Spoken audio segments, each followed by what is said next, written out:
2012 की बात है, 2012। उत्तराखंड के हल्द्वानी में रहने वाली एक लड़की के पास फेसबुक पे अननोन एक फ्रेंड रिक्वेस्ट आती। लड़की उस फ्रेंड रिक्वेस्ट को देखती है। उसमें लड़के ने प्रोफाइल में अपनी तस्वीर के बजाय हॉलीवुड के सुपरस्टार एक्टर लियोनार्डो डिकोपेरिया की तस्वीर लगा रखी थी। लियोनार्डो आपको पता है टाइटैनिक से लेकर बहुत सारी फिल्में में काम किया। तो लड़की उस तस्वीर को देखती है, वो भी लियोनार्डो की फैन थी, लेकिन उस फोटो के नीचे जो नाम लिखा हुआ था वो था कृष्णा सेन। लड़की को पता नहीं क्या लगता है, वो उस फ्रेंड की रिक्वेस्ट जो थी उसको एक्सेप्ट कर लेती है। एक्सेप्ट करने के बाद अब दोनों फेसबुक पे एक दूसरे से बातचीत करते हैं। बातचीत का सिलसिला चलता रहता है, थोड़ा वक्त बीतता है, दोनों में और ज़्यादा बातें होती हैं। फिर इसी दौरान में दोनों के मोबाइल के नंबर भी एक्सचेंज होते हैं। और ये जो लड़की थी ये AA इसने किया था, अच्छी खासी पढ़ी लिखी। कृष्णा सेन ने भी अपने बारे में नहीं छुपाया, उसने कहा वो 12वीं तक पढ़ा हुआ। तो ये सारी चीज़ें चलती रही। आखिर में फिर कृष्णा सेन ने कहा लड़की से कि हम मिलना चाहते हैं और क्यों ना अब इस रिश्ते को एक नाम दे और शादी करते हैं। लड़की भी काफ़ी इम्प्रेस थी, उसने कहा ठीक है पहले मिलते हैं। अब इसके बाद दोनों के मिलने की जगह तय हुई, तारीख तय हुई और आखिरकार ये दोनों हल्द्वानी में ही एक जगह मिलते हैं। कृष्णा सेन टाटा सफारी कार में बेहतरीन कपड़ों में, टक इन किए हुए शर्ट को अंदर पहन के, गॉगल्स पहने हुआ, महंगे फ़ोन, उतरता है। लड़की उसको देख के बहुत इम्प्रेस होती है, उसके चाल से, उसके ड्रेसिंग से, फिर उसकी बातचीत से।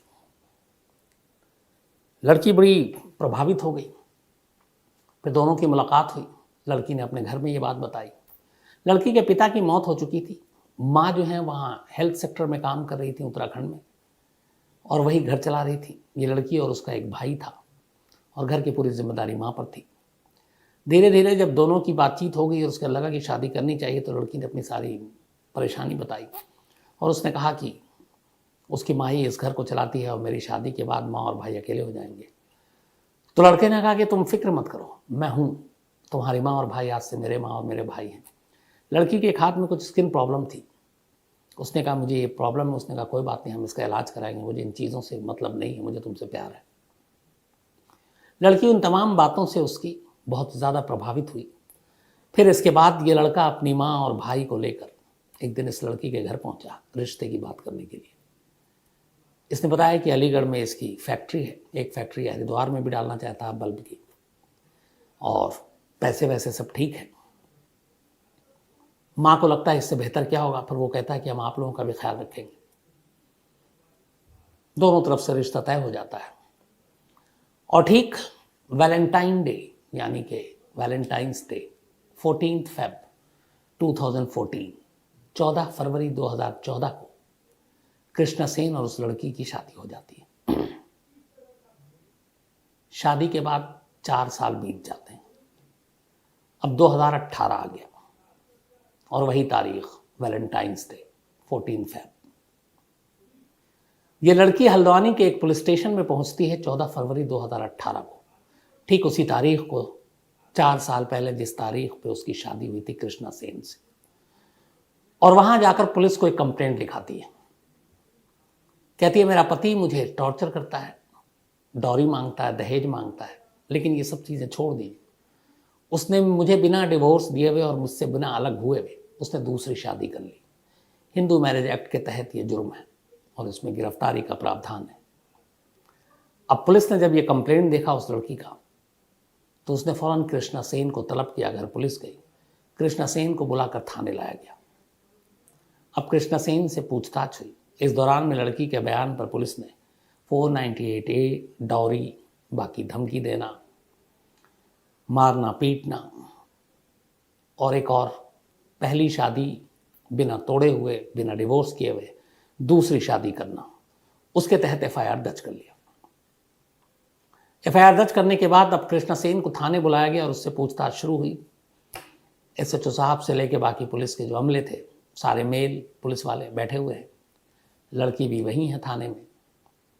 उसके बाद पुलिस वाले उससे पूछते हैं कृष्णा सेन से कि तुम इस ने दूसरी शादी क्यों की इसको बिना डिवोर्स दिए हुए, और तुमने दहेज के लिए इसे तंग किया है, मारा है, पीटा है, तो तुम तो लंबे अंदर जाओगे।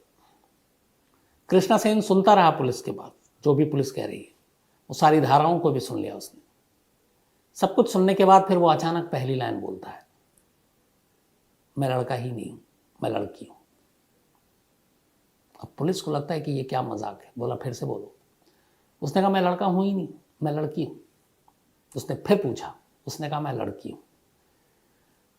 अब ये सुनते ही पुलिस वालों के पहले तो ये लगा कि ये बहुत बड़ा कोई नौटंकीबाज है, बेवकूफ बना रहा है। तो उन्होंने अपने अर्दब में लिया, हड़काया कि अभी तुझे बताता हूं। तो उसने कहा आप किसी भी डॉक्टर को बुलाओ और मेरा मेडिकल एग्जामिन करो, पता चल जाएगा मैं कौन हूं। अब उसके जिस तरीके से उसने कहा और उसका जो कॉन्फिडेंस था, उतनी ही देर में उस थाने के तमाम पुलिस वालों के चेहरे पे हवाइयां उड़ने लगी। अभी तक जिसे सामने बिठाकर मेल पुलिस वाले पूछताछ कर रहे हैं, अब उन्हें लगा कि अचानक ये क्या हो गया। अगर ये लड़की है तो फिर हमें तो किसी फीमेल पुलिस अफसर से इसको इंट्रोगेट करना चाहिए। इसी दौरान में जो उसके करीब बैठे हुए थे वो पुलिस वालों ने उससे दूरियां बना ली, वो थोड़ा दूर होकर बैठ गए। इसके बाद डॉक्टर को बुलाया गया, मेडिकल चेकअप हुआ। बाकी रिपोर्ट तो बाद में आती है। मर्द और औरत के बीच में कुछ ऐसी चीज़ें होती हैं जिसके लिए किसी गहराई में कोई एग्जामिन करने की ज़रूरत नहीं है, बड़ी आसानी से पता चल जाता है। और वही हुआ। थाने में डॉक्टर आया, उसने 2 मिनट में डिक्लेयर कर दिया ये लड़की है। अब ये बात सुनते ही पुलिस का पूरा जो थाना है वो तो चौंक ही रहा है। बराबर में वो जो उसकी पत्नी बैठी हुई है, जो 4 साल से उसे अपना पति मान रही है और एक पत्नी के तौर पर उसके साथ रही है, वो लगभग बेहोश होने वाली थी कि ये क्या है, कुछ समझ में नहीं आ रहा है। अब पुलिस के लिए यह था कि ये तो पूरा एफआईआर ही बदल गया। जब वो लड़की है तो ना उस पर 498 ही लग सकता है सेक्शन, न दूसरी शादी की धारा लग सकती है, क्योंकि ये शादी ही जब कानून के दायरे में नहीं आएगा, क्योंकि वो तो लड़की है और लड़की लड़की से शादी कर रही है, लड़का है नहीं। अब पुलिस ने वो सारे एफआईआर और सेक्शन उसको हटा दिए। अब नई एफआईआर लिखी गई, चीटिंग, 420, धोखा देना, ये सारी चीज़ें। अब 498A और सेकेंड मैरिज एक्ट, ये सारी चीज़ें शादी सब किनारे चलेगी। अब ये तो पहला काम हो गया। इधर फुल बीवी अभी सदमे में है कि ये क्या बात है। अब पुलिस भी परेशान हैरान है कि अभी तक जिसको हमने उठाकर बुलाया है, जिसे शायद तोड़ना भी था, मारना भी था, लेकिन वो तो अचानक थाने में बैठे बैठे लड़का से लड़की हो गई। तो ये कहानी है क्या? उन्होंने कहा कृष्णा सेन तुम ही सुनाओ। कृष्णा सेन ने अपनी कहानी सुनानी शुरू की। कृष्णा सेन की कहानी के बाद कृष्णा सेन के साथ 4 साल तक जो उसकी पत्नी बनकर रही, फिर उससे पुलिस ने क्रॉस एग्जामिन किया और उसने भी कहानी सुनाई। इन दोनों की कहानी जो थी उनको मिलाकर अब मैं आपको सुनाता हूँ। यूपी में एक जगह है धामपुर। धामपुर चीनी भी बड़ा फेमस है, बिकता है, एक ब्रांड है। उसी धामपुर में एक परिवार में पैदा हुआ कृष्णा सेन, लेकिन ये उसका असली नाम नहीं था। जब वो पैदा हुआ, बल्कि हुई थी, तब इसका नाम था स्वीटी सेन, एक लड़की। लेकिन स्वीटी जब 8-10 साल की हुई तभी उसके अंदर एक ये हुआ कि लड़कों जैसा रहना है, बॉब कट बाल, लड़कों के कपड़े भाई के, और यही पहनकर वो घर से बाहर निकलती, ऐसे ही स्कूल कॉलेज, और लड़कियों से दोस्ती नहीं रखती, लड़कों से दोस्ती रखती। माँ बाप को लगा कि बचपना है, थोड़ी बड़ी होगी तो लड़की जो वाली चीज़ें हैं वो इसके अंदर आ जाएंगी, लेकिन वो बदली नहीं, धीरे धीरे बड़ी हुई और सिर्फ उसके लड़के दोस्त। ज़िंदगी ऐसी ही चलती रही। इसके बाद उसने फेसबुक और तमाम जगहों पे अपने अकाउंट खोले थे। 2012 में उसने हल्द्वानी की एक लड़की को फेसबुक रिक्वेस्ट भेजा। उसके बाद उसके घर गया। जब रिश्ते के लिए गया था तो वो उसकी माँ नहीं थी सगी, वो उसका भाई भी नहीं था, वो उसके दोस्त थे और वो भाड़े की माँ थी। शादी की बात हो गई। शादी की जब बात हो गई तो उसने कहा कि एक तो फैक्ट्री अलीगढ़ में, एक हरिद्वार में खोलना है। तो उसने उस लड़की वालों से ये कि बेटी के भी काम आएगा, धीरे धीरे उसने 3-4 लाख रुपए एक नई फैक्ट्री डालने के नाम पे ले लिया। लड़की के घर वालों को लगा कि लड़का अच्छा है, हमारी बेटी सुखी रहेगी, उन्होंने भी दे दिया।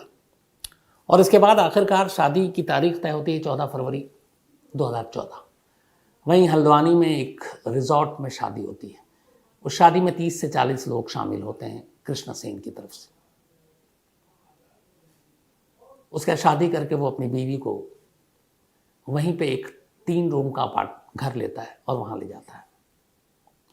अब शादी हो गई कृष्णा सेन की। कृष्णा सेन की असलियत कोई नहीं जानता। अब शादी के दिन बाद सुहागरात का वक्त आता है। अब वो उसकी बीवी और वो कमरे में अकेले, दरवाज़ा बंद।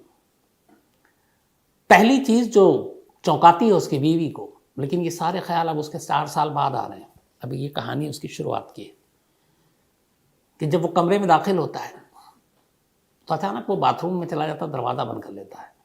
बीवी पूछती है क्यों? बोला कपड़े चेंज करने। उसे बड़ा अटपटा लगता है। औरतें, लड़कियां बाथरूम में जाकर कपड़े बदलती हैं। आमतौर पे जो मेल होते हैं वो तो कोने में भी जाके बदल लेते हैं। उसने देखा कि वो टॉप और टी शर्ट और शॉर्ट पहनकर निकला।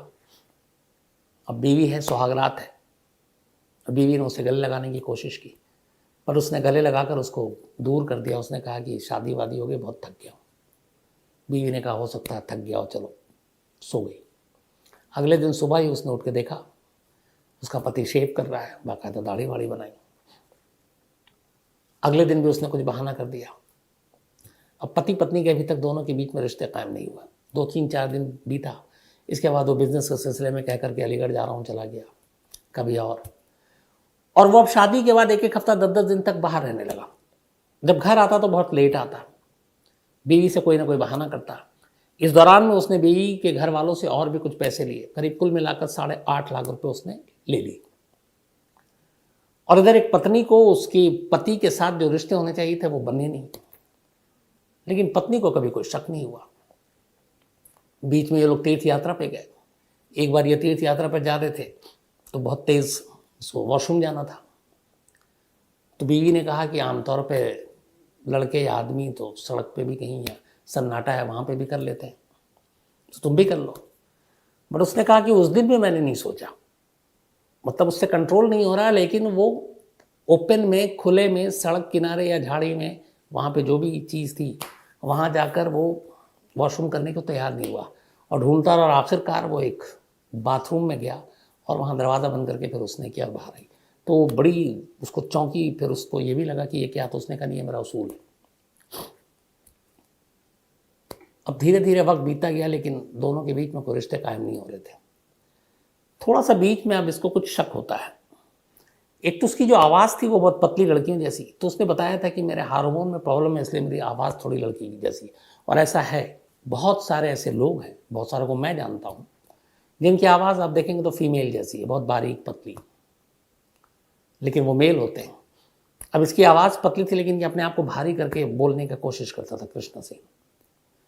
तो एक बार उसे कुछ ये लगा कि जैसे घर में आदमी होता है, पति, गर्मी है, मौसम बदल रहा है, तो कई बार होता है कि आपने ऊपर टी शर्ट या बनियान कुछ नहीं पहना है। बट इसकी बीवी ने थ्रू आउट उसको कभी नहीं देखा कि ये बिना कपड़ों के हो, मतलब शॉर्ट तो हो, चलो बनियान नहीं है। कई बार उसने ये भी कहा कि लाइट गई, गर्मी थी, पर वो ऊपर टी शर्ट पहने रहता और अंदर बहुत टाइट बनियान टाइप से पहनता था। एक दिन उसकी बीवी ने कहा कि तुम कभी इस तरह से क्यों नहीं रहते हो जैसे आम लड़के और मर्द रहते हैं, तुम्हें क्या शर्म है? तो वो जिद पकड़ ली। तो उसने कहा कि नहीं, तुम अपने ऊपर के कपड़े उतारो। पति ने कपड़े उतारे। तब जब कपड़े उतारे तो पत्नी चौंक गई। उसकी वजह ये थी कि जो मेल के अंदर जिस तरह के बॉडी के पार्ट्स होते हैं वो उसके औरतों जैसे थे। तो फिर उसने कहा कि मैंने कहा था कि मेरे हार्मोन चेंज हैं, तो कई बार मेरे जो चेस्ट है वो कई लड़कियों और औरतों जैसे हो गए, और डॉक्टरों को भी दिखाया है और इसका वो भी चल रहा है। फिर उसने बाकायदा गूगल करके अपनी बीवी को कन्विंस किया, वो भी पढ़ी लिखी थी, कि ये देखो हार्मोन चेंज होने और कई बार ऐसे पुरुषों में चीज़ें होती हैं, कई बॉडी के चीज़ें अलग औरतों जैसी हो जाती हैं। मुझसे उसको भी मान लिया, लेकिन वो सारी हरकतें थी धीरे धीरे करके उसके मन में एक शक पैदा कर रही थी। लेकिन फिर भी उसने कहा कि नहीं, ऐसा नहीं हो सकता। उसने सोचा ही नहीं कि मैं एक लड़की के साथ रही हूँ, ये लड़की मेरा मतलब पति हो सकता है। बीच में जब धीरे धीरे वक्त बीता, वो भी अपने पति के करीब जाना चाहती है, वो आ नहीं रहा है। दोनों में अब झगड़े शुरू हो गए, लेकिन ये फिर भी निभा रही थी कि चलो उधर माँ है, बड़ी मुश्किल से शादी हुई है। फिर 4 साल के अंदर, 3.25 साल में अचानक उसे पता चलता है कि उसके पति ने एक दूसरी शादी कर ली है। अब यहाँ पे एक दूसरी कहानी होती है कि 2016 में इस कृष्णा सेन का एक दोस्त था, उस दोस्त की एक बहन थी, उसे घर आना जाना था। अब इसने उसके को अपने प्यार के जाल में फंसा लिया और उस लड़की से भी शादी कर ली। अब उस शादी की बात जो है वो छुपी नहीं, घर तक भी आ गई। अब पहली बीवी नाराज, उधर वो दूसरी शादी करके उसको भी ले आया। कुछ वक्त तो ऐसा था कि दोनों बीवी एक ही छत में, एक ही घर में, दोनों तीनों साथ रहते थे। तो जब ये हुआ तो उसने अब तक तो बर्दाश्त किया था, लेकिन दूसरी बीवी या सौतन का आना उसे बर्दाश्त नहीं हुआ। और इसी के बाद वो 14 फरवरी 2018 को, अच्छा उसने जो दूसरी शादी की उसने उसी रिजॉर्ट में जाकर की जिस रिजॉर्ट में इसने 14 फरवरी 2014 को पहली शादी की थी। तो 4 साल बीत गए, आखिरकार पहली बीवी के सब्र का बांध टूट गया और वैलेंटाइंस डे के ही दिन, जिस दिन उसकी शादी हुई थी, उसी दिन को चुना और वो पुलिस स्टेशन पहुंची और उसने ये कंप्लेंट लिखाई। उसके बाद ये कहानी खुली। अब दूसरी बीवी को बुलाया गया थाने, दूसरी बीवी से पूछा गया। दूसरी बीवी ने कहा कि मुझे तो कुछ वक्त रहने के बाद ही एहसास हो गया था कि ये मेल नहीं है, कुछ गड़बड़ है और ये लड़की है। तो पुलिस ने कहा फिर तुम खामोश क्यों रही? उसने कहा कि एक तो इसने मुझसे बहुत सारे पैसे ले रखे, तो दूसरा धमकी दिया था कि अगर तुमने ये राज खोला तो तुम्हें और तुम्हारे घर वालों को मार डालेंगे। तो मैं डरी हुई थी और इस डर से, और दूसरा एक बदनामी भी होती मेरी भी और ख़ानदान की भी कि एक लड़की से ही शादी कर दी मेरे घर वालों ने और मैंने भी कर ली, तो फिर हम सोसाइटी समाज में क्या मुँह दिखाते। तो इज्जत और डर दोनों चीज़ें ऐसी थी जिसकी वजह से मैं खामोश थी। अब जब ये सारी कहानी आई तो सबसे बड़ा सवाल यह था कि एक लड़की आखिर लड़का बनकर 2 लड़कियों से शादी करके क्या हासिल करना चाहता था। पुलिस ने अब कृष्णा सेन उर्फ स्वीटी से यही सवाल पूछा। तो उसने जो कहा, उसने ये कहा कि मैंने बहुत सारे लोगों से पैसे लिए। और पुलिस ने फिर जब इंक्वायरी की तो पता चला बहुत सारे, कम से कम 2-3 दर्जन लोगों को नटवरलाल, लेडी नटवरलाल इसने बेवकूफ़ बनाया। कुछ को लड़की बनकर पैसे लिए, कुछ को लड़का बनकर, जहाँ जैसे फ़ायदा मिलता। और ये दोनों शादी भी उसने पैसों के लालच में किया। और इन पैसों के लालच के अलावा उसके अंदर एक वो था कि मुझे लड़का बनना और लड़का बनकर रहना और दुनिया को ये यकीन दिलाना है कि मैं लड़का हूँ। और ये दुनिया तभी यकीन मानेगी कि मैं लड़का हूँ जब मैं किसी लड़की से बाकायदा एलानिया शादी करूँ। और उसी सनक में इसने 2 लड़कियों से शादी की। पुलिस ने बाद में इसके घर से इसके सारे पेपर वेपर जब निकाले, 12वीं तक पढ़ा हुआ था, तो इसके आधार कार्ड और राशन कार्ड मिले। आधार कार्ड में हर जगह इसका नाम कृष्णा सेन, जेंडर मेल, और आधार कार्ड में डेट ऑफ बर्थ है 90 से 93 के बीच की पैदाइश। लेकिन जो पासपोर्ट, वो राशन कार्ड है, उस पर इसका नाम स्वीटी सेन, जेंडर फीमेल। तीनों कैरेक्टर की कहानी सामने आई। अब आलम यह था कि जो दोनों बीवियां थीं वो इस सिचुएशन में फंस गई कि सच बताऊं तो किसको बताऊं। ये राज खुल गया और लोगों को पता चला कि एक लड़की की शादी एक लड़की से हुई। 4 साल तक वो उसकी पत्नी बनकर रही और उसे पता ही नहीं चला कि वो मर्द है कि औरत है। दूसरी बीवी के सामने भी यही सिचुएशन कि उसकी शादी हुई और 2 साल तक वो रही और उसे भी नहीं मालूम, हालांकि उसे बाद में पता चल गया। लेकिन समाज और लोगों को, पड़ोसियों को, रिश्तेदारों को पता चलेगा तो क्या कहेंगे। इस शर्म, झिझक, डर, धमकी, इन सारी चीज़ों ने मिलाकर ऐसे हालात पैदा कर दिए कि एक लड़की, 2 लड़कियों की उसने ज़िंदगी बर्बाद की और वो काम किया जो शायद अपने देश में और किसी ने ऐसा नहीं किया हो। तो 498 या बाकी सेक्शन तो हटे, 420 से लेके बाकी चीज़ें उसके ऊपर लगाई गई धारा। लेकिन फिर आखिरी ये भी है कि उसको जेल भेजा गया और बाद में जेल से कृष्णा सेन ज़मानत पर बाहर आ गया, या यूँ कहें कि स्वीटी सेन ज़मानत पर बाहर आ गई। और वो दोनों लड़कियां अपने आप को अब उसकी परछाई से और इस सच्चाई से, इस कहानी से दूर रखना चाहती हैं। और इसीलिए हम सब सभी का भी फ़र्ज़ है। मैंने उन दोनों लड़कियों का नाम शुरू से आखिर तक इसलिए नहीं लिया क्योंकि उनके सामने अभी पूरी ज़िंदगी पड़ी है, अभी उनकी उम्र भी इतनी नहीं है, तो दोबारा घर बसा सकती हैं, दोबारा नई ज़िंदगी शुरू कर सकती हैं। और ऐसी चीज़ें जब पता चलती हैं या तस्वीरें लोग देखते हैं, नाम सुनते हैं, तो फिर दूसरों पे हंसना बहुत आसान होता है। तो ऐसे लोगों की कमी नहीं है जो हंसेंगे भी, मजाक भी उड़ाएंगे।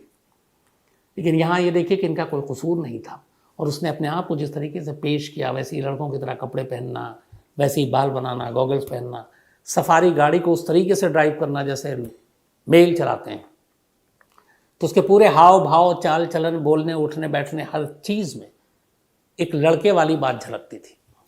तो कभी किसी को शक नहीं हुआ, और इसी का फ़ायदा उठाकर एक लड़की अपने आप को लड़का बताकर 2 लड़कियों से शादी करके 4 साल तक बेवकूफ़ बनाता रहा। कई बार बहुत सारे लोग, इवन अपने क्राइम तक फैमिली मेंबर भी ये सवाल पूछते हैं, उठाते हैं कि क्या क्राइम की स्टोरीज या क्राइम के शो क्रिमिनल को या आम लोगों को आइडियाज़ देते हैं? क्या क्राइम शो से लोगों को क्राइम करने के नए नए तरीकों का सुराग मिलता है, या क्राइम करने के बाद उन सबूतों को छुपाने का आइडियाज़ मिलता है? मैंने इसका जवाब अक्सर दिया है कि दोनों पहलू हैं इसके। एक तरफ सावधान भी किया जाता है, और एक तरफ इसमें भी कोई शक नहीं कि लोग आइडियाज़ लेते हैं। लेकिन आज की कहानी दूसरे पहलू की है कि कैसे एक क्राइम शो से एक शख्स ने एक आइडिया चुराया और फिर उसके बाद क्या कुछ करता है। कहानी बेहद खूबसूरत शहर उदयपुर की है। उदयपुर के करीब एक राजसमंद का इलाका है। 20 जनवरी, अभी 3-4 दिन पहले की बात है। पुलिस को एक मुखबिर से खबर मिलती है कि एक शख्स जो वेपन यानी कि हथियारों की तस्करी करता है, लोगों को बेचता है, उसके थ्रू उस डीलर तक पुलिस पहुंचती है, उसको गिरफ्तार कर लेती है। अब उससे पूछताछ होती है कि ये बता तूने कितने हथियार किन किन लोगों को बेचे या किन किन को दिए। अब वो अलग अलग नाम लेता है, पुलिस उनमें से सबको उठाना शुरू कर देती है। उसी में से वो एक और नाम लेता है और कहता है कि एक राहुल नाम का शख्स है जो राजसमंद में रहता है और उदयपुर के एक मंदिर में पुजारी है, और मैंने 4-5 साल पहले उसको एक पिस्टल दिया था। अब पुलिस चौंकती है, एक पुजारी पिस्टल लेकर क्या करेगा। खैर, अब पुलिस जाती है उस मंदिर में, पता चलता है कि वो तो मंदिर में आता नहीं है, उसने कुछ अपना और बिजनेस शुरू कर दिया, वो चाय की पत्ती का डीलर बन चुका है। खैर, मुखबिरों के जरिए पुलिस उस पर नजर रखती है और आखिरकार राहुल पुलिस के शिकंजे में आ जाता है। अब पुलिस राहुल से पूछताछ करती है कि भाई ये हथियार तुमने क्यों लिया। तब वो बताता है कि 5-6 साल पहले वो आए मंदिर में, मैं पुजारी था और ऐसी ही कुछ बात हुई, और मुझे भी नहीं मालूम कि मैंने ये क्यों लिया, इसका क्या इस्तेमाल है। और राहुल सच कह रहा था, झूठ नहीं कह रहा था। तो उसने कहा बस मैंने ले लिया और लेकर रख दिया, रखने के बाद भूल गया। अब आपने कहा तो याद आया कि कहीं रखा है, तो उसने खैर बरामदगी भी दिखा दी। अब राहुल के बारे में पुलिस ने पूछताछ की कि कहीं इसका ताल्लुक किसी गैंगस्टर, किसी क्रिमिनल गैंग या फिर किसी टेररिस्ट ग्रुप से तो नहीं है। तो जब उसकी कुंडली खंगाली गई तो राहुल ने अपने बारे में बताया कि देखिए, मैं एक सीधा साधा आदमी हूँ, पहले मैं एक मंदिर में पुजारी हुआ करता था, एक दिल्ली गेट करके मंदिर है वहाँ पर, और उसके बाद फिर मैं वहाँ से हट गया और मैंने अपना काम शुरू किया। तो जब पुलिस की टीम पूछताछ कर रही थी, उनमें से एक हेड कांस्टेबल वहाँ पे मौजूद था। हेड कांस्टेबल ने जैसे ये बात सुनी कि ये दिल्ली गेट की उस हनुमान मंदिर का ये पुजारी राहुल, उसे अचानक 4 साल पुरानी बात एक याद आ गई। उसने कहा मैं इसे जानता हूँ, अपने सीनियर से कहा। उसने कहा कैसे जानते हो? कहता 4 साल पहले एक महिला आई थी और उस महिला की बहन और बाकी लोग, वो महिला अपने पति को तलाक देकर यहाँ आई और इसके साथ रह रही थी लिव इन में। तो उसमें कुछ मारपीट के झगड़े हुए थे, और उस झगड़े में उसी महिला ने, जिसके साथ वो लिव इन में रह रहा था, उसने कंप्लेंट की थी। तो फिर ये थाने आया था, पुलिस ने उसको वार्न करके छोड़ दिया था। तो बोला मैं इसको जानता हूँ। अब अचानक फिर हवलदार ने कहा कि उसके बाद एक लंबा अरसा हो गया, इसकी जो लिव इन पार्टनर है उसको किसी ने नहीं देखा। अब यहाँ तफ्तीश हो रही है मामले की, एक वेपन की, जिसमें वो पकड़ा गया। उधर हवलदार सुना रहा है 4 साल पुरानी 2020 की कहानी। अब पुलिस वालों को लगा कि ये क्या है। फिर उन्होंने कहा कि अच्छा वो कौन थी। अब उसका कोई अता पता ना मिले। इससे पूछा फिर कि हाँ भाई बताओ, 4 साल पहले तुम थाने भी आए थे, तुम्हारी उसके साथ झगड़ा था। बोला हाँ साहब, उसके बाद मुझे नहीं मालूम, वो कहीं जयपुर वयपुर चली गई। छोड़कर। शादी तो हमने की नहीं थी, लिव इन में रहते थे, झगड़ा हुआ और वो छोड़ के चली गई। अब पुलिस को लगा कि शायद कुछ गड़बड़ है। पुलिस ने कहा किसी तरह से उस महिला के रिलेटिव को ढूंढो। तो इत्तेफाक से उस थाने में जब शुरुआत में आई थी और वो महिला, उसका अपने पति से तब डिवोर्स नहीं हुआ था, झगड़ा चल रहा था, तो एक बार वो गायब हुई तो उसके लोग आए यहीं उदयपुर, तो किसी थाने में कुछ उन्होंने कंप्लेंट भी दी थी राहुल के खिलाफ। तो वो करते करते उस थाने से वो कागज़ और पता ही मिल गए। अब पुलिस पहुंची उस महिला की बहन के पास। तो महिला की बहन ने कहा कि हाँ, मेरी 2020 में बात हुई थी, उसके बाद 2-3 बार मैंने कॉल किया तो राहुल ने कहा कि हम दोनों के बीच में आने की ज़रूरत नहीं है। उसके बाद हमने उसको कॉल नहीं किया, ना हमारी बहन ने कभी पलट के कॉल किया, तो हमें नहीं मालूम कहाँ है। अब बाकी रिश्तेदारों से ही पता किया गया, पता चला किसी के कांटेक्ट में नहीं है वो महिला। अब पुलिस को डाउट हुआ। पुलिस ने अब राहुल से उस हथियार की बात तो साइड में रख दी और बोला कि ये बताओ उस महिला का सच क्या है, वो कहाँ है। वो बताता रहा कि वो जयपुर गई है, छोड़ गई, झगड़ा होता था। लेकिन फिर पुलिस को डाउट था तो पुलिस ने अच्छी खासी खातिरदारी की।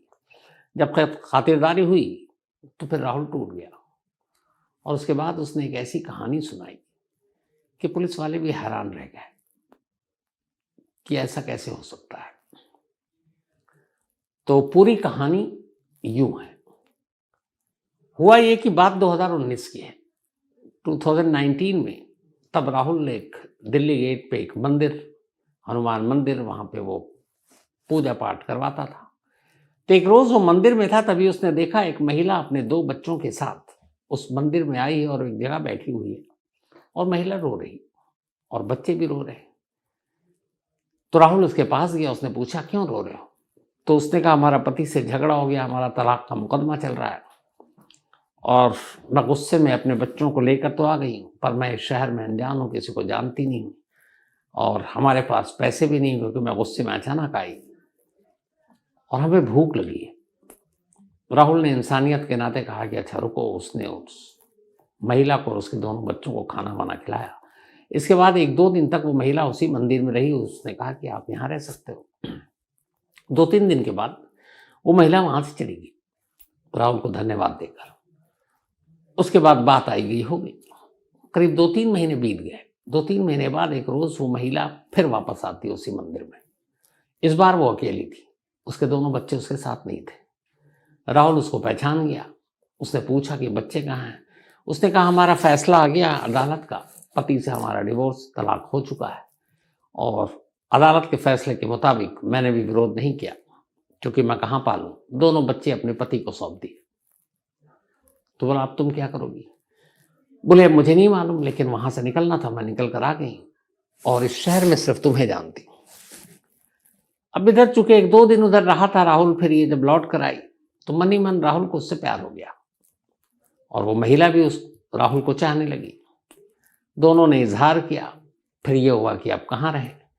तो राहुल ने उदयपुर के बाहर एक जगह है राजसमंद, वहां पे एक अपार्टमेंट में 2 कमरे किराए पर ले ली। अब दोनों लिव इन में रहने लगे। 2019 की बात है ये। ठीक ठाक साल भर गुजर गया। इस दौरान में फिर राहुल ने मंदिर से हटकर अपने चाय की पत्ती का कारोबार शुरू किया। वो डीलर बन गया उसका, होलसेल का। साल भर बीता, 2020 आ गया। फिर कोरोना देखिए एक और कहानी लेकर आता है। 2020 जब आया तो कोरोना ने दस्तक दी। कोरोना ने दस्तक दी तो पूरे दुनिया के साथ अपने देश में लॉकडाउन हो गया। जब लॉकडाउन लगने लगा तो जिस अपार्टमेंट में राहुल और वो महिला जिसका नाम भानुप्रिया है वो रहते थे, वहां के लोगों को पता चल गया था सरकार का ऐलान कि भैया लॉकडाउन है। तो सब घबरा कर जितने लोग थे वो अपने अपने गांव घरों को लौट गए और राजसमंद के उस अपार्टमेंट में जिसमें राहुल रहता था अब सिर्फ यही 2 लोग थे, बाकी सबने खाली कर दिया। मकान मालिक भी कहीं और रहता था। तब पूरे अपार्टमेंट में यही दोनों, हर तरफ लॉकडाउन, अब बंद, बाहर का कारोबार भी बंद, तो घर में ही रहना। तो इस तन्हाई के आलम में जब लॉकडाउन शुरू हुआ तो दिन भर दोनों घर में बंद और झगड़ा शुरू हो गया। अच्छा, इसी दौरान साथ रहने के दौरान पता चला कि राहुल को कि भानुप्रिया को बीच बीच में कुछ दौरा पड़ता है, वो शायद मिर्गी का दौरा था। तो जब वो दौरा पड़ता तो भानुप्रिया और ज़्यादा गुस्से में आ जाती है और फिर दोनों में झगड़ा होता। झगड़ा धीरे धीरे बढ़ने लगा। शायद उसकी वजह ये थी कि दोनों 24 घंटे साथ थे। तभी तारीख आई 20 मई 2020, 20 मई 2020, रात का वक्त था। खाना खाने के बाद किसी बात पे फिर दोनों में झगड़ा शुरू हो गया। झगड़ा लंबा खिंचता गया। उस वक्त लॉकडाउन, पूरी बिल्डिंग खाली। लगभग 2 बज गए। 2 बजे तक दोनों झगड़ते रहे और इससे लंबे झगड़े के बाद राहुल को अचानक गुस्सा आ गया। उसने अपने दोनों हाथों से भानुप्रिया का गला दबाना शुरू किया और तब तक दबाता रहा जब तक कि भानुप्रिया की मौत नहीं हो गई। थोड़ी देर के बाद उसने भानुप्रिया को टटोला, तब तक उसका गुस्सा शांत हो चुका था। उसने देखा कि अब तो उसकी सांसें नहीं चल रही। अब वो घबरा गया, क्योंकि सब कुछ उसने गुस्से में किया था। ज्यादातर ऐसे केसेस गुस्से में ही होते हैं। तब गुस्सा उतर चुका था क्योंकि वो मर चुकी थी। अब एक डर पैदा हो गया कि हाथ से कत्ल हो गया, अब क्या करें। अब इसी डर और घबराहट में वो उसी कमरे में बैठा रहा जिस कमरे में भानुप्रिया की लाश पड़ी थी। 1-2 घंटे तक उसे कुछ समझ में नहीं आ रहा कि अब क्या करूं। पुलिस के पास जाऊं, लाश छुपाऊं तो कैसे छुपाऊं, बाहर जाऊं तो कैसे जाऊं, क्योंकि लॉकडाउन है। उस वक्त पुलिस भी रहती थी कि बेवजह कोई घूम रहा हो तो पकड़ लेते थे। तो अजीब परेशान हालत में वो कमरे में ही टहलता रहा। तो उसे 3-4 बज गए। फिर उसने अपना ध्यान हटाने के लिए अपना मोबाइल निकाला। राहुल को एक ही शौक था और वो था क्राइम शो देखने का, और वो भी क्राइम पेट्रोल। अब उसने अपने मोबाइल में बहुत सारे शोज को जो उसका पसंदीदा था या तो फिर डाउनलोड करके रखता था या फिर वो यूट्यूब के थ्रू देखता रहता था। तो 20 मई जो 21 मई की रात में बदल गई थी। कमरे में लाश पड़ी है, 2-4 घंटे बीत चुके हैं, कुछ समझ में नहीं आ रहा लाश का क्या करें। उसने अपना आइडिया लेने या ध्यान भटकाने के लिए मोबाइल खोला यूट्यूब पे और सीधे क्राइम पेट्रोल के शो निकालने लगा। अब इसे इत्तेफाक कहें या कुछ और, कि जैसे ही उसने खोला, जो उसने पहला एपिसोड देखा उसके मोबाइल पे जो ऊपर में आ रहा था, वो था क्राइम पेट्रोल का एपिसोड नंबर 774, 774। इत्तेफाक से ये एपिसोड मैंने भी देखा, क्योंकि इसकी कहानी मैं आप लोगों को सुना चुका हूं। आखिर में बताऊंगा वो कहानी कौन सी थी। तो अब उसने देखना शुरू किया। उसने देखा 774 है। उसने यूं ही खोल दिया और अब देखने लगा। अब फिर कहूंगा कि इत्तेफाक या क्या, कि इस एपिसोड 774 की शुरुआत में ये दिखाया जाता है कि एक ड्रम है नीले रंग का, एक महिला की लाश पड़ी है, एक शख्स उसकी लाश को घसीट कर उस ड्रम में रख रहा है, उस ड्रम को सीमेंट और बाकी चीज़ों से पैक कर रहा है और फिर ड्रम को उसी तरह से सीमेंटेड पूरा पैक कर देता है। और फिर बाद में कट सीन दिखाता है कि वो ड्रम एक नदी किनारे कहीं पड़ी हुई है, फिर पुलिस की टीम है, ड्रम खोला जा रहा है और लाश निकलती है। अब ये एपिसोड 774 जैसे ही देखा राहुल ने, अचानक उसे आइडिया मिल गया। उसे लगा कमाल है, अगर इसी तरह मैं करूं तो दुनिया को पता ही नहीं चलेगा। बस इस एपिसोड ने उसको रास्ता दिखा दिया। अब वो सुबह होने का इंतजार करने लगा। लॉकडाउन में ज़्यादातर दुकानें बंद थी, कंस्ट्रक्शन का काम बंद था, लेकिन उसे पता था आसपास में कहाँ कंस्ट्रक्शन चल रहा है, कहाँ पे सीमेंट है, कहाँ बालू है। तो वैसे ही वो, ये छोटी जगह थी, इतनी सख्ती भी नहीं थी। तो एक के पास गया, उसने कहा मुझे 1 बोरी सीमेंट चाहिए। वो 1 बोरी सीमेंट लेकर घर आ गया। अपार्टमेंट खाली है, कोई देखने वाला है नहीं। अब घर आता है और इत्तेफाक से उसके घर में भी एक खाली ड्रम था। उस ड्रम में उसने बर्तन और बाकी कबाड़ की चीज़ें डाली हुई थी। वो ड्रम खाली करता, सारा सामान बाहर निकालता है। अब पहले उस सीमेंट का लेप बनाता है, उस लेप से ड्रम के चारों तरफ पुताई करता है, लेप लगाता है। उसके बाद अब उस ड्रम के अंदर भानुप्रिया की लाश रख देता है। लाश रखने के बाद अब फिर ऊपर से सीमेंट डालता है, फिर पानी डालता है, फिर सीमेंट का लेप लगाता है, फिर ढक्कन रखता है, ढक्कन को भी सीमेंट से एक तरह से पैक कर देता है और अब ड्रम के सूखने का, उस सीमेंट का इंतजार करने लगता है। अब पूरा ड्रम एकदम हार्ड सीमेंट के साथ फिर तो अब जैम पैक हो गया एकदम। अब उसे लगता है ना बदबू आएगी, ना किसी को पता चलेगा, ड्रम कमरे के अंदर है, कौन तलाशी लेने आएगा। वो बेफिक्र हो गया। इसके बाद कमरे में ही ड्रम रखा हुआ है और वो अपने रोज़ाना की ज़िंदगी जी रहा है, वहीं सो रहा है, वहीं खा रहा है, ड्रम रखा हुआ है, फिर वो बाहर जा रहा है, कहीं और जाता है। धीरे धीरे वक्त बीता, लेकिन फिर इस वक्त बीतने के साथ साथ उसके अंदर एक डर भी था कि हमने सब कुछ तो कर दिया है, लेकिन कभी ना कभी पुलिस मुझे ढूंढ लेगी। तो उस चीज से बचने के लिए, और चूंकि ये एक बहुत वक्त तक पूजा पाठ का काम किया, भगवान पे पूरी आस्था थी, तो अब ये अपने घर का दरवाजा बंद कर अलग अलग मंदिरों में जाता, वहां जाकर प्रायश्चित करता, क्योंकि उसे एहसास था कि उसने क्राइम किया है। वहां जाकर मन्नतें भी मांगता कि ऊपर वाला मुझे पुलिस और कानून से बचा लो। तो ये मंदिर मंदिर भटकता, फिर वापस आता, अपना काम करता और फिर उसी घर में रहने लगता। जब वक्त बीतना शुरू हो गया, साल बीत गए, तो अब राहुल को लगा कि अब कोई कानून पुलिस उसका कुछ नहीं कर सकती, इस ड्रम का राज कभी बाहर नहीं आएगा। 1.5 साल अब बीत चुके थे। अब जून 2022 आ गया और ये बात है 2020 मई की, तो लगभग 1.5 साल, बल्कि 1.5 साल भी नहीं, 2 साल। तो जून 2022 राहुल अपने गांव गया हुआ था। इस दौरान में अब मकान मालिक आया हुआ था और अपना उसका एक कमरा था, वो उसमें रुका हुआ था। राहुल ने बस एक गलती की थी। गलती ये की थी कि उसने जब सीमेंट लाया और पूरे ड्रम में उसने लेप लगाया, तो ड्रम का जो पेंदा है, जो निचला हिस्सा है, उस पर उसने सीमेंट नहीं लगाया था। अब वैसी लाश रखती। अब 2 साल हो गए, उस जगह पर पानी भी गुजरा, बाकी ड्रम पुराना भी हुआ, लाश से कुछ रिसाव भी हुआ होगा।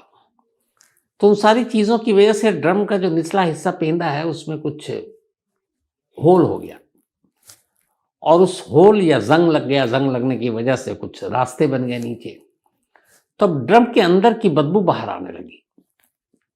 इत्तेफाक से मकान मालिक वहीं था, उसने देखा कहीं से बदबू आ रही है, उसने चारों तरफ चेक कर लिया, कहीं से नहीं, ऊपर नीचे सब। फिर वो जब करीब गया तो उसने देखा कि जो कमरा राहुल ने किराए पर ले रखा है, उस कमरे से बदबू आ रही है। जब उसे यकीन हो गया तो उसने फौरन राहुल को फोन किया और कहा कि तुम्हारे कमरे से बदबू आ रही है, पता नहीं कोई चूहा मर गया या क्या है, और चाबी तुम्हारे पास है, तो आकर तुम फौरन सफाई करो, क्योंकि यहाँ रहना मुश्किल हो गया। अब राहुल को मालूम था कि उस कमरे में ड्रम है, ड्रम में लाश है। उसे डर लगा कि कहीं ड्रम फट गया या कुछ हो तो नहीं गया, राज खुल जाएगा। इसलिए फोन आते ही वो बदहवास भागा वापस अपने घर गया। उसने कहा मैं सफाई करता हूँ। उसका रूम खोला, मकान मालिक आया, ड्रम भी देखा, सब कुछ देखा, लेकिन उसके बाद उसने साफ सफाई पूरी कर डाली, पर बदबू नहीं गई। अब रात को उसने सोचा कि ये बदबू इसी ड्रम से ही आ रही है। उसने देख लिया, उसने ये भी देख लिया कि ड्रम का एक हिस्सा फट गया है। अब सीमेंटेड, ऊपर से लाश, ड्रम का वजन काफी ज्यादा। उसने सोचा कि इस ड्रम को ले जाकर कहीं फेंक देंगे, लेकिन फेंकने के लिए कोई सहयोगी चाहिए, कोई साथी चाहिए। अकेले उससे उठा नहीं जाता, और ना उठाया। उसने उठा के देखा तो लगा कि ये बहुत भारी है। मजबूरी में उसने अब मकान मालिक को अपना राजदार बनाने का फैसला किया। उसने बुलाया और कहा कि देखो, इस ड्रम से ही बदबू आ रही है और इस ड्रम में एक लाश है, और लाश भानुप्रिया की है। मकान मालिक भानुप्रिया को जानता था। ये सुनते ही मकान मालिक की हालत खराब हो गई। उसने कहा कि हम दोनों बच सकते हैं, इस लाश को ठिकाने लगा दे, क्योंकि पुलिस पूछेगी इतने साल से यहाँ लाश है, मैं तो बाहर भी था, आप यहाँ हो तो मैं बता दूंगा कि तुम भी इसमें शामिल थे। मकान मालिक भी घबरा गया। उसके बाद उसने कहा ठीक है। तो इनके घर के पीछे बहुत सुनसान इलाका था, और जहाँ पे एक घर था राजसमंद में, उसके बस पीछे के इलाके के बाद हिली एरिया शुरू हो जाता था, पहाड़ वहाड़ थे। तो अभी जून 2022 की बात थी, कोरोना अभी पूरी तरह से खत्म भी नहीं। तो एक शाम दोनों ने देखा और ड्रम निकाला। कुछ लोगों ने पूछा भी, तुमने कहा कबाड़ है, जंग लग गई है, फेंकना है। और सन्नाटे में दूर जहाँ पे कोई नहीं था, ड्रम को ले गए, और वहां ले जाने के बाद लकड़ी और बाकी चीज़ों से ड्रम के निचले हिस्से थे, पेंदे से उन्होंने वो एक एक कर बॉडी के जो टुकड़े थे वो बाहर निकाले। साथ में पेट्रोल ले गए थे, उन सारी चीज़ों से उसको जला दिया, और बाकी जो बची कुची हड्डियाँ थी, वहीं पर एक नदी बहती है, उस नदी में उन्होंने फेंक दिया। इत्तेफाक से उस वक्त नदी का बहाव बहुत तेज था, उस वक्त भी और उसके आने वाले कुछ महीनों में भी। अब बाकी बचा ड्रम। इन्होंने कहा एक साथ एक ही जगह सब कुछ करेंगे नहीं। अब वो ड्रम को लेकर 7-8 किलोमीटर दूर वहां से गए और वो भी ड्रम एक नदी के जाकर आगे फेंक दिया। तो ड्रम भी पानी में, सबूत भी पानी में, और उसके बाद ये चले आए और उसके बाद आराम से रहने लगे। जून 2022, कत्ल करने के 2 साल के बाद ड्रम फेंका और अब उसके बाद लगभग फिर 1.5 साल या 2 साल और बीत गया। अब 24 आ गया और 20 जनवरी को पुलिस को खबर मिलती है कि एक बंदे के पास हथियार है। हथियार के लिए उसको उठाती है, पूछताछ करती है और इस तरीके से 4 साल पुराने एक ड्रम और उस ड्रम में कैद उस लाश की कहानी सामने आती है। गिरफ्तारी के बाद बाकायदा राहुल से पूछा जाता है और राहुल के जो शुरुआती स्टेटमेंट आया जब वो पकड़ा गया, तोते की तरह कह रहा, हाँ जी मैंने मारा, ऐसे किया वैसे किया, सब कहानी बता दी। पुलिस कस्टडी में पुलिस ने मीडिया के सामने पेश भी कर दिया। अब इसके बाद उसको कोर्ट में पेश किया गया पुलिस रिमांड लेने के लिए। तो जब रिमांड लेने के लिए पेश किया गया तो अब राहुल को वकील भी मिला। तो वही राहुल जो कुछ घंटे पहले तक मीडिया में कह रहा था कि मैंने मारा, जब कोर्ट में उससे रिपोर्टर ने पूछा कि आपने कैसे मारा, तो उसने कहा मैंने कब मारा, मैंने कोई क्राइम नहीं किया। क्योंकि उसे उसी वक्त वकील ने कहा था कि उतना ही बोलो जितना मैं कह रहा हूँ। हर वकील यही करते हैं ताकि मुवक्किल का केस ढंग से लड़ सके। तो अब राहुल पलट गया 24 घंटे से कम वक्त में। अब वो कह रहा मैंने नहीं मारा। अब पुलिस के पास राहुल है और एक मकान मालिक है, इन दोनों के बयान हैं। सबूत के नाम पर कुछ नहीं है, न हड्डियां हैं न बाकी राख है। कुछ 4 साल लंबा अरसा होता है। इस दौरान में बारिश भी आई, पानी भी, बहाव भी तेज, वो ड्रम भी नहीं मिला है। 4 साल में घर के सब कुछ अच्छे खासे से सफाई हो गई। तो फॉरेंसिक ने जो उठाया है वहां से एविडेंस, वो भी कितना कारगर है मालूम नहीं। अभी मौका ये वारदात जहां इन्होंने जलाया था वहां से भी ऐसा कुछ मिलेगा जो पुख्ता ये कर सके कि हाँ जी ये किसी लाश का हिस्सा था। तो कुल मिलाकर फिलहाल ये है कि उदयपुर या फिर राजसमंद पुलिस के लिए एक चैलेंजिंग केस है। उनको पहले तो ये साबित करना पड़ेगा कि हाँ भानुप्रिया अब इस दुनिया में नहीं, उसकी मौत हो चुकी है और उसका कत्ल किया है राहुल ने। क्योंकि अगर वो ऐसा नहीं करते हैं तो फिर सामने राहुल को मौका मिलेगा। तो पूरा केस सर्कमस्टेंशियल एविडेंस यानी कि परिस्थिति जन्य साक्ष्य या सबूत अब उसके बेस पे होगा कि इसने ऐसा कहा था, इसने ऐसे किया और इसने वैसे किया, यानी जो भी सर्कमस्टेंस कह रहे हैं। लेकिन अदालत सिर्फ ऐसे केसों को भी मानती है, लेकिन सबूत जरूरी है। अब वो सबूत मिलेंगे कि नहीं मिलेंगे, ऊपर वाला जाने। तो ये थी आज की कहानी।